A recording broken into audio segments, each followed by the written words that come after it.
అయితే కొంచెం ఏమన్నా అనిపించిందా డైలాగ్ చెప్పిన తర్వాత డైరెక్టర్ గారే అంటే స్టీఫెన్ గారే భయపడ్డారట సంపు చెప్తాడో చెప్పడో అని. డైలాగ్ చెప్పిన తర్వాత యూనిట్ అంతా విజిల్స్ చప్పట్లు కేకలేట కదా. అక్కడ పాలకుల దగ్గర పల్లెటూరులో షూటింగ్ చేస్తున్నాం. ఇంకా నాకు తన పేపర్ ఇచ్చిన రోజు నుంచి ఒక టెన్షన్, ఇది ఎప్పుడు అయిపోద్ది, అంటే ఇది అయిపోతే ఇంకా నేను రిలాక్స్ అవ్వచ్చు. అంటే నా మీద ఉన్నటువంటి బరువు బాధ్యత నేను ఒకరి మీద వేసేస్తే ఇంకా మిగతాదంతా వాళ్ళు చేసుకుంటారు అనేది నా కాన్సెప్ట్. ఆ రోజు ఈవినింగ్ ఆ రోజు చెప్పాడు సంపు ఈరోజు ఆ పెద్ద డైలాగ్ ఉంటుంది చెప్పాలన్న. ఇంకా మనం ఏం చెప్తాం, సరే అని చెప్పేసే, సరే చెప్పేద్దామన్నా అని చెప్పేసే. ఈవినింగ్ టైము చాలా ఫుల్ క్రౌడ్.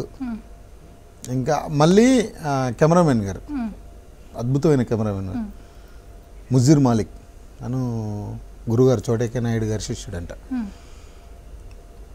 ట్రాలీ అందులో జూమ్ రావాలి, టచ్ అంటే ఒక్క దగ్గర ట్రాలీ మిస్ అయినా అంత పెద్ద డైలాగ్ మళ్ళీ మొదటికి వస్తుంది. ఇది ఇంకా పోటీ అనమాట. వీళ్ళు మధ్యాహ్నం డిస్కస్ చేశారు, అంటే నాకు ఇలా కావాలి.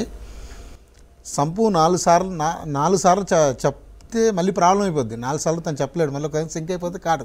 తను ఒకటే టేక్లో చెప్తాడు, దాన్ని మీ తరఫు నుంచి మిస్టేక్ జరగద్దు డైరెక్టర్ గారు. ఇక్కడ మిస్టేక్ అయితే మళ్ళీ మీ దగ్గర, ఇక్కడ ఏమైనా మిస్టేక్ అయితే మళ్ళీ తను 3-4 సార్లు చెప్తే మళ్ళీ ఇంకా మళ్ళీ పోద్ది.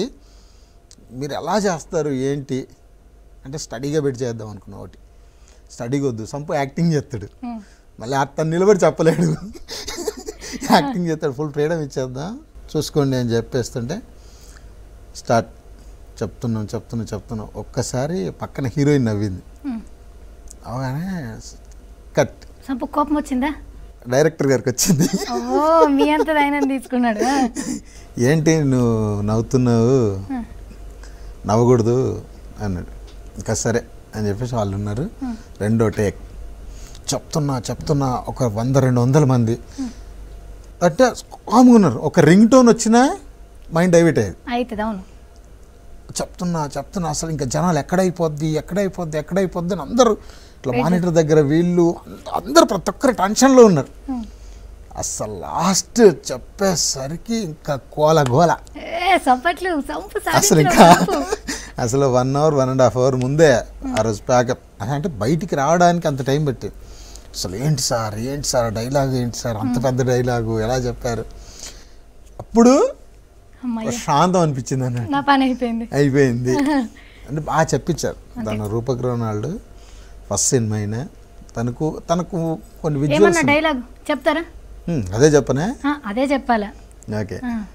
కడుపులో బిడ్డ ఆడపిల్ల అని తెలిసాక ఉంచాలా ఊడ్చాలా అని ఆలోచిస్తుంటే పుడతామో చస్తామో తెలియని పరిస్థితుల్లో ఎలాగోలా పొరపాటున పుట్టేసి పెరిగేసి ఎదిగేస్తున్న టైంలో తను పుట్టింది తన కోసం కాదు, ఎక్కడో పుట్టిన ఏదో కోసం అన్న విషయం తెలిసాక అమ్మా నాన్న కలిసి 1/4 కిలో లడ్డూలు 1/2 కిలో చెగోడీలు పెట్టి దున్నపోతు లాంటి ఓ పెళ్లి కొడుకును తీసుకొచ్చి తల దించుకొని పెళ్లిలో కళ్ళు దించుకొని శోభనం గదిలో పడుకుంటే గుండెల మీద తాలి బరువు, శరీరం మీద వాడి బరువు మోసి వాడు వేసిన విత్తనాన్ని 9 నెలలు మోసి ఓ పండంటు బిడ్డకు జన్మనిచ్చి ప్రతిరోజు కోడికంటే ముందు నిద్రలేచి నుదిటిన బొట్టు పెట్టి వాకిట్లో ముగ్గు పెట్టి స్టవ్ మీద గిన్నె పెట్టి అందులో పాలు మరగబెట్టి కాఫీ పొడి టీ పొడి కలిపి పెట్టి పిల్లల నోటికి తిండి పెట్టి వాళ్ళను బడికి ఎల్లగొట్టి నిన్ను ఆఫీస్కు తరిమి కొట్టి ఒక చేత రిమోటు మరో చేత కత్తిపీట పట్టుకొని ఛానల్స్ మార్చి కూరగాయలు తరిగి 11 గంటలకు మా ఊరి వంట, 12 గంటలకు స్టార్ మహిళ చూస్తూ వీటి మధ్యలో వంట చేస్తూ కూరెక్కడ మాడిపోతుందో అన్న టెన్షన్లో బ్రేక్ మధ్యలో అత్తగారికి అన్నం పెట్టి ఆడది ఆధారం, ముద్దమందారం, మనసు మమత, గోకులంలో సీత, స్వాతి చినుకులు అంటూ పగలు రాత్రి తేడా లేకుండా సీరియల్లో సమస్యల్ని తన సమస్యలుగా భావించి బరువెక్కిన గుండెతో అలసొచ్చిన భర్తకు గుప్పెడంత మాడిపోయిన ఉప్మా పెట్టి అప్పుడు తిని పడుకుంటుందిరా, అదిరా ఆడదంటే.